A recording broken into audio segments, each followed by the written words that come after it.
Untitled Podcast is a part of the Kansas Google Education Group Network and also the Mace Kansas Network. You can find more information about episodes and guests at www.untitledpc.net. Welcome to Untitled Podcast. My name is Travis True. And I'm Carol Nelson.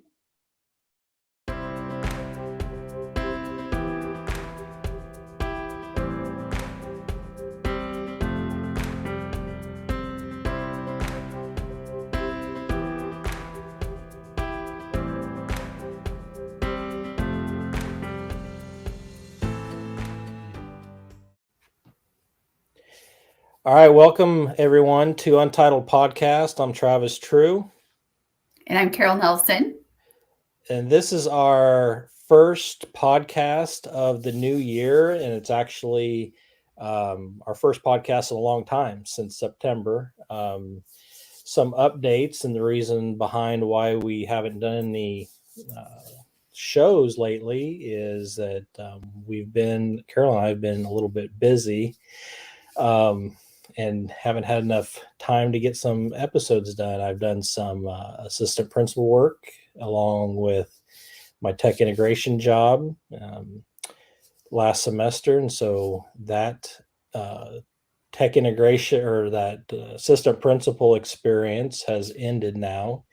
And so we're back. Carol, do you want to update everybody on what's been happening with you? I was trying to think what I had covered last time. It was, last year. So I'm just trying to fit into my new role as project manager with my new company that I'm working with. So trying to figure out how tech integration still plays a role into that. We have some education clients. And in fact, I was able to present the other day with them. So yeah, just keeping busy as well. But glad to be back onto the podcast. I'm so happy and excited. And what a great way to start the new year and to bring back the podcast. And we get to chat with Mr. Matt Miller, author of Ditch Act Textbook blog and all the Ditch books and everything else. Matt, thank you for coming on and spending some time with us. Oh, yeah, absolutely. I'm thrilled to get to come on. Appreciate you guys inviting me. And that I get to kind of kick off the new year with you too. Yeah. So we start off. So the podcast was kind of designed around, and we want to just capture, educator stories and have that conversation. So we always start off with asking our guests kind of, give us some insight on your journey through education, what you've been doing, how you've ended up being, author, blogger, keynote speaker, all that good stuff. Yeah, absolutely. Because what I do today definitely was not something that a high school guidance counselor told me was an option when I was in school. So, but I actually got into education kind of almost by accident, sort of. When I was in college, I was studying journalism, and I was convinced that I was going to be a newspaper reporter or newspaper editor. And so I did all of the things in college. I took internships. I worked on the school newspaper and magazine, just worked at the local newspaper part-time, got all the experience that I could. Graduated as the top journalism grad at Indiana State University my year. Went out, got a full-time journalism job doing, for a newspaper, and I hated it. Like almost immediately, I hated it. I was covering county government, county politics. Like I wish someone would have told me that, I really don't have any interest in county politics. But and I thought, man, if I stick with this, I'm gonna have ulcers. Like it's so bad. And but my wife was a teacher, had just graduated a little before me with an education degree. And so every once in a while, when I had a weekday that I had off, I would go in with her and just hang out in her classroom and just, kind of watch her teach. I'd help her grade stuff and, all of that. And for all the different reasons I was in a school, it just seemed like that was the place I was supposed to be. It just, for some strange reason, it just felt right. Just being around kids, being around other teachers, the passing between classes and just all of that stuff just seemed right. And so after a long, illustrious career of about 4 months in professional journalism, I quit and I went back to school so I could be a teacher. And so that was January when I went back to school. It was actually January 2004 when I went back to school to go into education. And in August, I had my first classroom full of kids. Like 8 months, I went from being a full-time journalist, full-time journalist, all the way to being a teacher. I was on an emergency teaching permit. I was at a school that just needed an emergency Spanish teacher, and I was like, okay, I'll do it. And I had no idea what I was doing. Like I was clueless. I didn't realize how clueless I was when it first started, but I got into it, and still there were things that I just absolutely loved about it. And at the beginning, it kind of like scared me to death, but also was exciting and all I could think about for a while. And so, I just kind of learned, I didn't have a student teaching experience. I was just teaching in my own classroom and stuff. So I just kind of like learned through trial and error. I think that's part of the reason that this whole ditch that textbook thing came around. Like I kind of felt like the black sheep to the education world anyway, because I didn't come through the normal channel of being an education major. So, I just kind of tried things, and I tried to figure out what worked and what was effective and efficient and engaging and all of that. And if it didn't work, then I tried different things. And, little by little, that sort of evolved my teaching. So yeah, my route to education was a pretty circuitous one, but I'm glad that I ended up there. Well, good. And I think we're glad, or at least I am, that you followed that route. Funny story, Matt, I've been telling all my friends at work and online that how excited I was that I get to sit down and talk with you tonight. And I'm talking to Matt Miller, and I get to interview Matt Miller and all this stuff. And I was telling my wife a couple nights ago about it, and she knows who you are. I have all of your books and whatever. And yeah. And our 8th grader was within earshot, and she says, "Why are you going to interview the weatherman?" One of our local weathermen here in Topeka, his name is Matt Miller. Oh, that's fun. I tell you what, though, there are lots of Matt Millers all over the place. Without going on and on about this, I'm actually part of a Facebook group called The World of Matt Millers. And it's a whole bunch of people named Matt Miller that are, and even in education, like there's a social studies teacher turned instructional technology coach that lives like an hour away from me here in Indiana named Matt Miller. There's a superintendent in Ohio named Matt Miller. Like there are Matt Millers all over the place. I'm just one of them. Yeah. So I had to educate her on who the Matt Miller was. So. But so one of the things that you mentioned is that you would try new things in your classroom, mm-hmm. right, and see what stuck. So,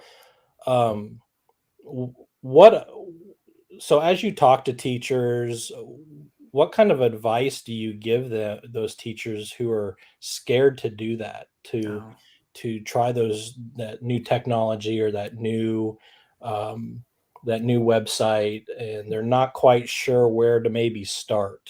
Mm-hmm. So what do you say to them? What kind of advice can you give them? Yeah. That is something that I see on a regular basis. And it seems like a lot of the teachers that I work with won't come out and explicitly tell me that, and won't come out and ask that question. But I have learned that it is deep in the hearts of many of them because, generally, if I go in and do a workshop at a school or something, I mean, that's kind of what they want me to do, is to come in and give them some new things that they could try that could maybe, elevate learning in their classrooms. But if I'm suggesting that they try something different, then it almost, with some of them, I know it feels almost like a little bit of an assault on their comfort. Mm-hmm. Like I've done things this way for a while. I'm comfortable with it. I can repeat this over and over again, and I kind of know what the results are going to be like. And so whenever I ask them to do, to try different things and stuff, I think at first there's a little bit of that, but there's a couple of things. If you're going to try, something new like that, I think there's a couple of different ways to go. So I kind of suggest, if you want to try this, you go in one of these 3 different ways. Either number 1, start small. Start with something that is just a small shift, a small adjustment, something little. And it's something where you look at it and you go, you know what? I can do that. And then they accomplish it, and that gives them momentum. I also suggest, start with passion. If there's something that you're excited about, if there's something that your students are excited about, it's hard to mess with motivation. And so if that's a place where you want to start, that's a good place to go too. And then I even suggest, start with a place where you could stand to see some improvement. If there's something where you just kind of feel stuck in a rut, or if you aren't getting the results that you want, maybe you start in any one of those places, because with any of those 3 places, if you start there, that's a little less threatening of a place to start. I can do something small. I can do something I'm excited about. I can do something where maybe I'm struggling anyway, because, the alternative may be a lot better. Sometimes whenever you look at it that way, I think that certainly helps. But really, I remember looking at it from my own perspective, looking at my own classroom and going, I was so frustrated with just teaching straight out of my textbooks and handing my students worksheets and workbook pages and all of that. And I just kept thinking, it's got to be better. There's got to be something better than this, something that works better to help my students learn. But honestly, something better for myself too. I mean, we see teachers leaving the profession in droves these days. And there's so much that's weighing us down and everything. And for heaven's sake, we deserve a little bit of joy. We deserve to have that little spark, that little excited feeling in our stomach that we got when we very first started teaching. And we were, we were still, we still had that wide-eyed optimism about it. And if we can get a little bit of that back, I think that's wonderful. And sometimes trying something new like that brings a little bit of that back. And sure, there's a little bit of risk involved in it. Like, it may be a lesson that falls flat on your face. But you know what? I even think with that, this answer may be longer than what you were expecting, but even with that, I say, that's just data that you can use for the future. You may call it a failure. You may call it a flop. You may say, oh, well, that was a total disaster. But really, all that you learn, it's kind of like Edison saying that, he just learned one more way not to create a light bulb. It's just one more way not to teach that lesson. And if you can learn a little bit of something from it and move forward, it's kind of like the way, and actually this is a little hint to a piece of my keynote speech at the MACE conference. That's kind of the way that a scientist would look at life. They don't take data and go, oh, that experiment didn't work. I better just throw all of these results out. I'll just try something different. No, they don't do that. They take that data so that they can do better the next time. And so I think if you look at it through the lens of all of those things, maybe trying something new doesn't feel so threatening when it comes from a safe place. And even if it feels like a failure, you still learn something from it. All of that doesn't sound so threatening, I don't think. Mm-hmm. I think that what teachers have gone through the last couple years, doing something new and getting out of that rut would be good for everybody. The students have been doing the same thing, and the teachers, and kind of just, let's, get a breath of fresh air and do something different and see what happens. So yeah, very good.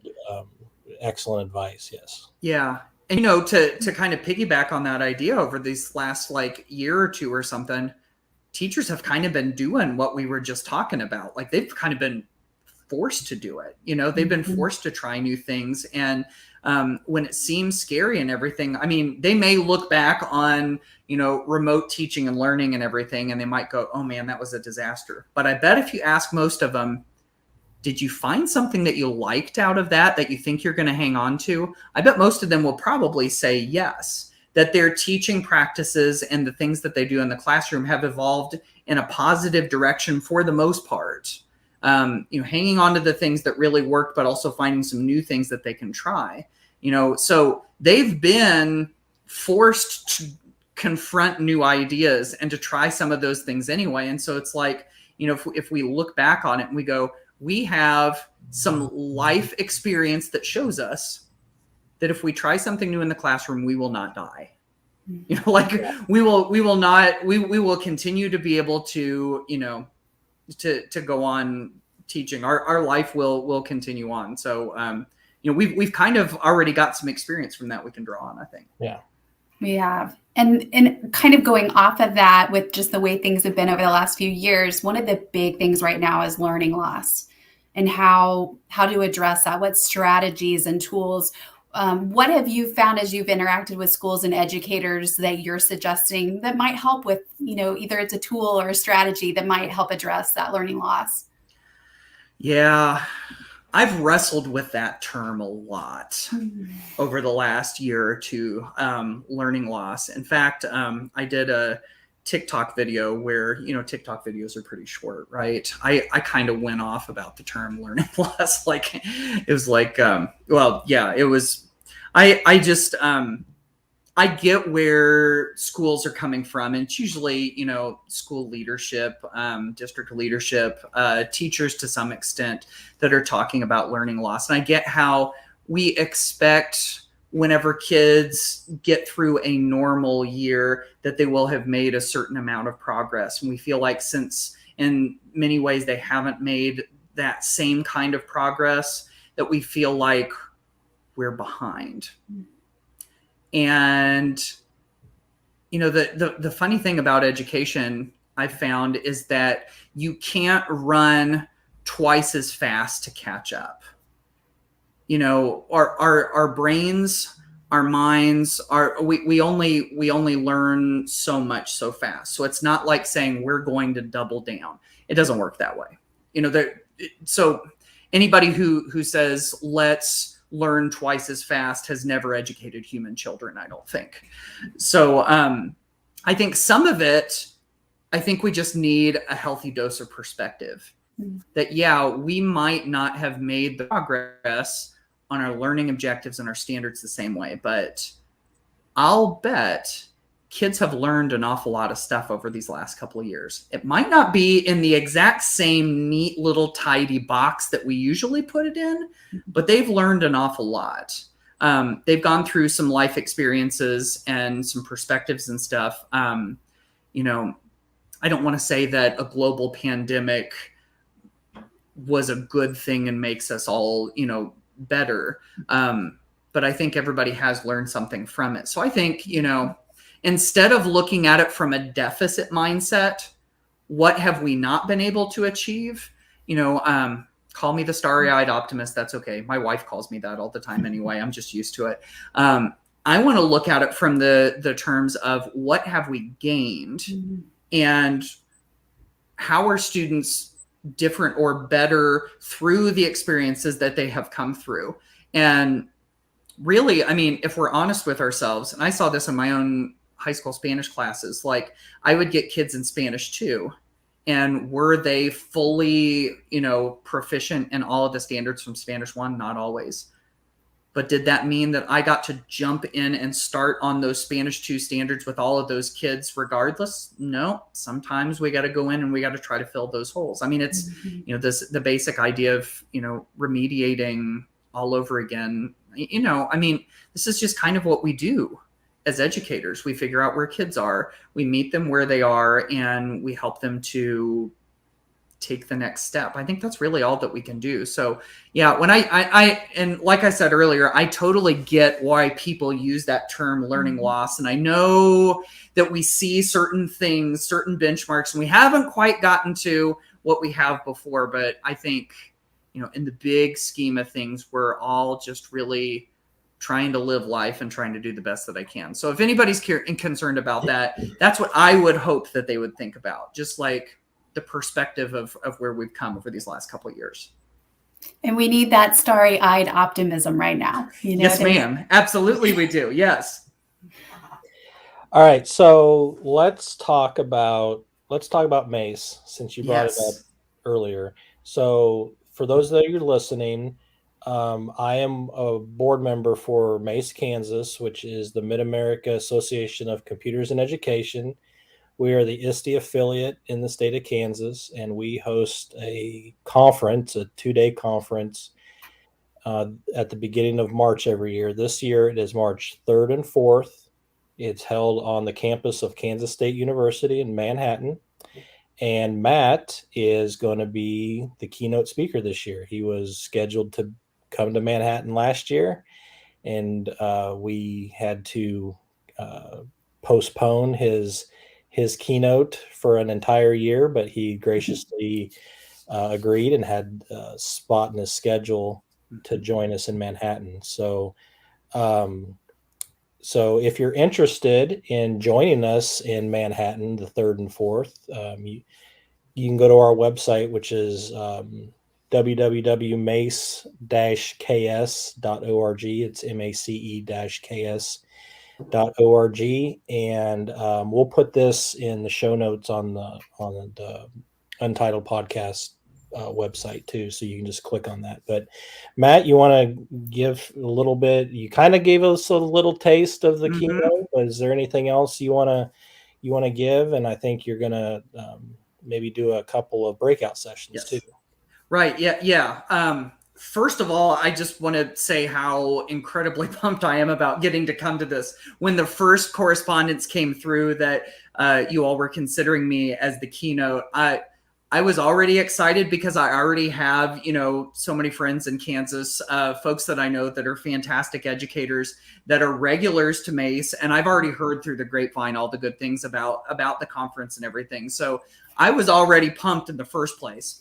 And then I had to wait for more than a year to be able to come out and to do the keynote and to get to see everybody. Like I've had my Kansas pins and needles I've been waiting on for the last more than a year. And it's like more than I can handle. So now we're getting, within, less than 2 months as of the recording of this. And I'm super pumped. So, I get the pleasure and the privilege of getting to kick things off with a keynote speech. I always love getting to do these because, by definition, a keynote speech is the address that sets the conference off on the keynote, on the right note. It sets it off on the right foot. And so I take that responsibility very seriously, but I don't take myself seriously during the keynote. So the one that I get to do is it's sort of like my main keynote that I've been doing for a little while now, called The Art and Science of Memorable Teaching.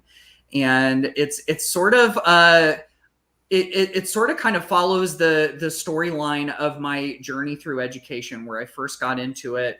And I had this sort of disastrous moment in the classroom. I don't want to give away too much, but there's a moment where all of my students go sprinting out the door of my classroom, and I did not intend for them to do that. And I had this kind of like reckoning, like, what am I going to do? I am a mess right now. How am I going to deal with this? And through a handful of experiences and realizations and some people that I met and everything, I started to get some perspective on what it's really like to be a teacher. And I feel like, maybe there are some messages in there that can help some of the folks who listen see their job in a different light a little bit, see the importance of what they do, and all of that. It's a fun keynote. There are going to be, I bring like a whole suitcase full of costume changes that I do. No like wardrobe malfunctions or anything. Don't worry about that. But like, there definitely is, there are some twists and turns and some things that you won't expect. I'll put it that way. So it is a whole lot of fun. And then as far as breakout sessions, I can't remember specifically which titles I'm doing in there, but I will say that whenever I get to do breakout sessions, I'm real big on trying to do things hands-on as best as I can. And I always like people to be able to walk away with practical things that they can use in their classrooms right away. So that's always a big focus of those. So no matter what the breakout session is, if you end up going to one of mine, that's what I'm going to be, striving to do through the whole thing. So it's coming up, not that far away, and would love to get to see everybody. Yeah, we want to get as many people in there as we can to see you at K-State on March 3rd and 4th. We have close to 100 sessions over the 2 days. Wow. So that's pretty good, and a really good variety of sessions. And I know our board is excited. I know people that I talk to that have been going to MACE for a long time. They're super excited. And I've heard from some people that have never been to MACE before, and they're coming. Great.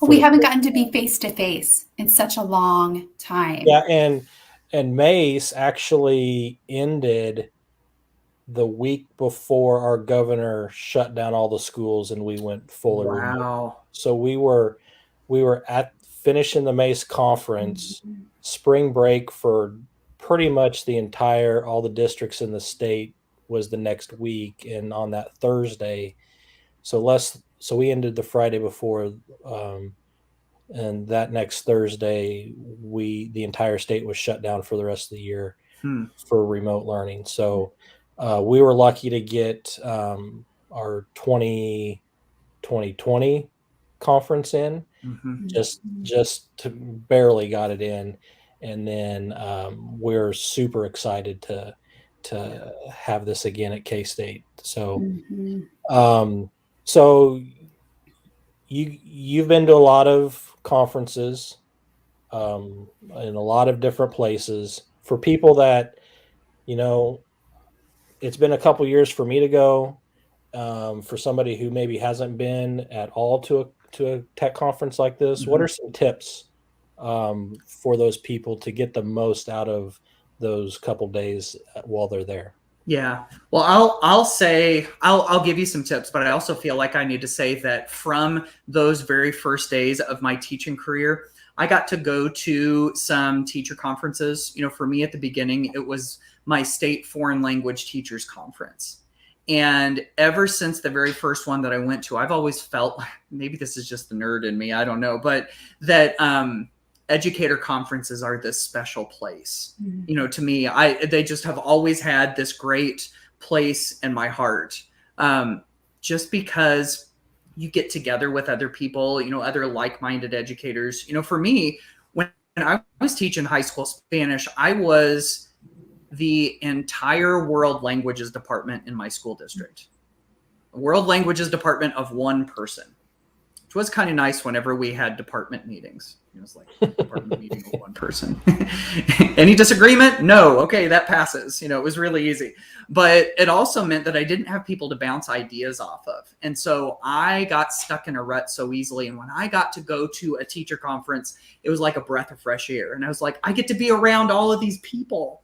And so ever since then, I have probably been to more than 100 different varieties of conferences, from little bitty state level, regional level things, all the way up to like ISTE, the great big international tech conference.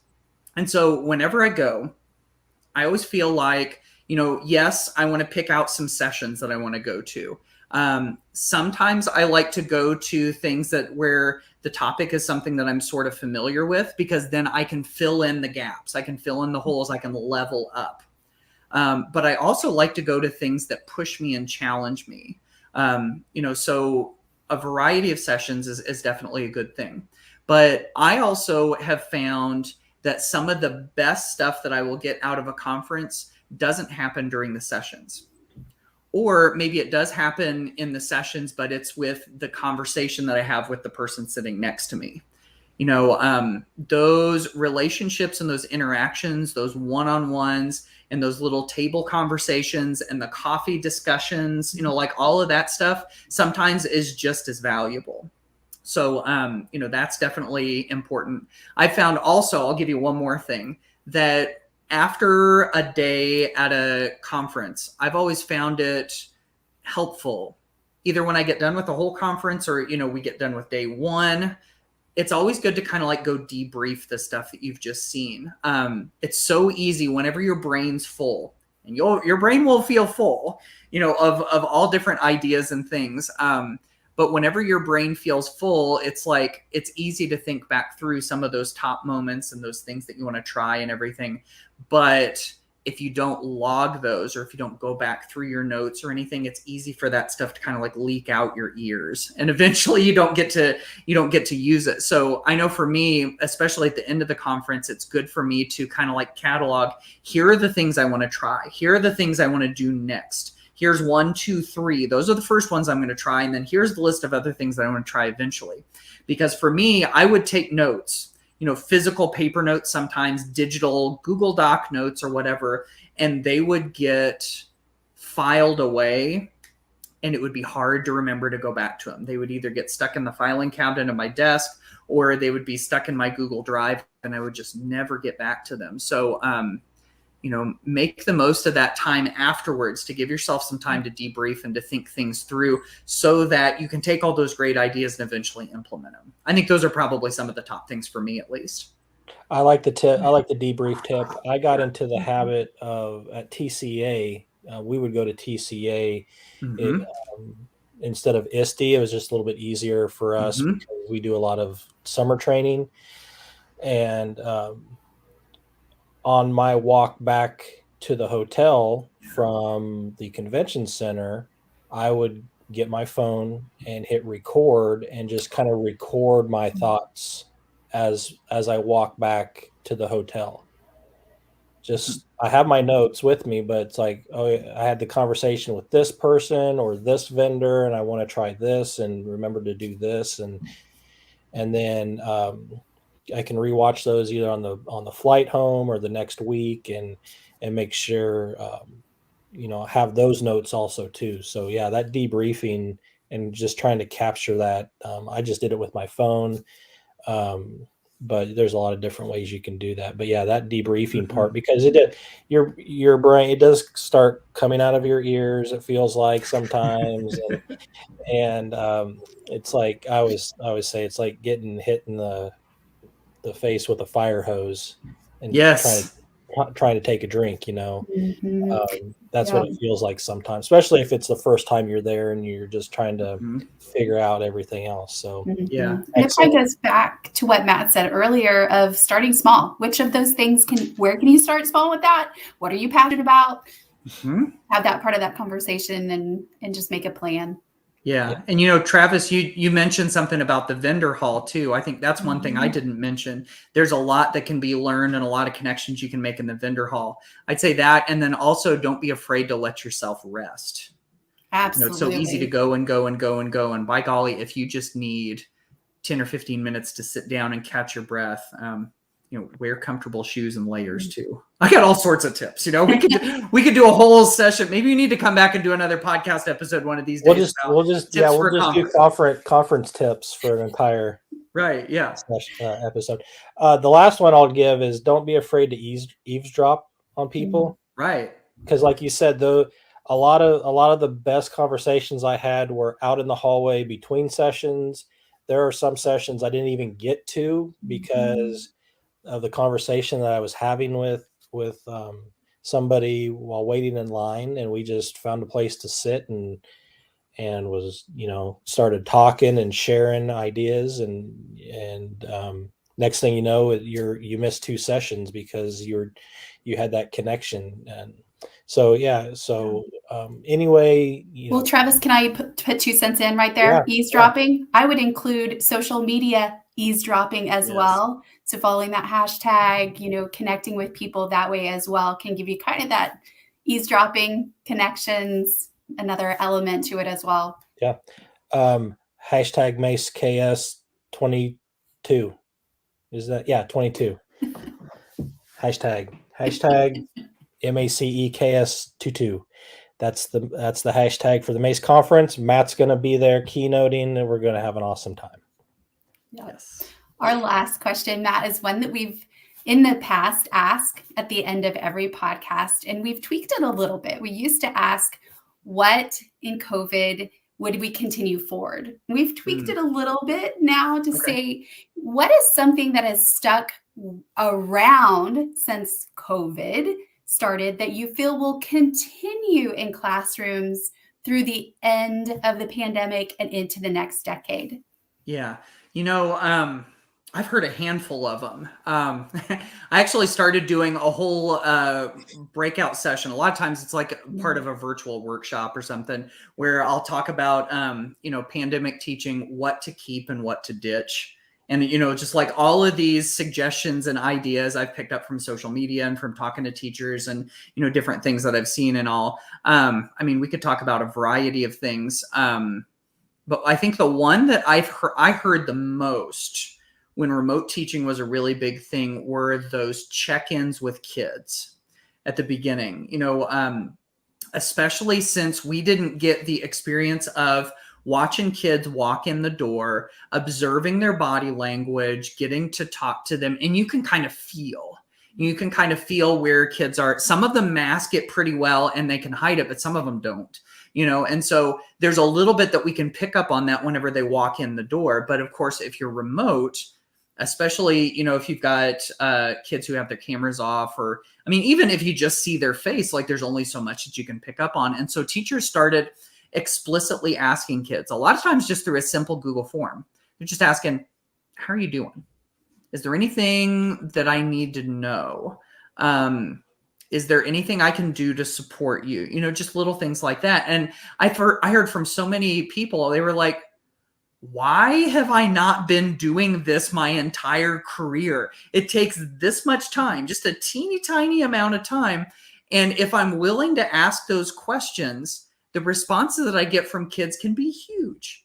I think back to my own teaching career. There was one time where one student that I kind of wrestled back and forth with sometimes, he was like giving me an awful lot of trouble in class. And eventually I was like, Seth, go to the office. I just sent him I never sent kids to the office. And I was like, I sent him to the office. I talked to his older sister later and she was like, our dog got hit by a car this morning. And I was like, oh, I wish I had known. Why didn't I know? Why didn't I ask? And everybody's probably got a story like that, right? Like where we wish we could take it back.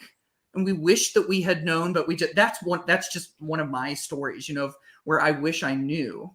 And now so many of them are using, simple Google Forms or Jamboards or an email or, whatever, just to check in with kids to see how they're doing. And if they get kind of the pulse of, asking everybody, how are you doing? And if everybody's just sort of struggling or something, you adjust a little bit, it's just the more you know, right? The more you know, then the better you can do. So that's definitely one of the things that I've heard so many people say that was a success during remote teaching that they're going to keep around. Yeah, I know a principal that's doing it with her staff as well. Just doing that check-in with their staff. Yeah. We need to do that with each other as well. Yeah. Oh, totally absolutely. Agree. Yes. So Matt, thank you. Thank you very much for coming on our first episode of the year and the first episode in a long time. Super excited to get to see you in face-to-face in March at K-State. So if you're interested in seeing Matt at the MACE conference, you can go to the website mace-ks.org. Or you can email me, reach out to me on Twitter. I'll get you the information. I am on the board, so I have all that information right there that I can get it to you. And again, Matt, thank you so much for coming on. And thanks everyone for listening, and have a good evening. See you next time.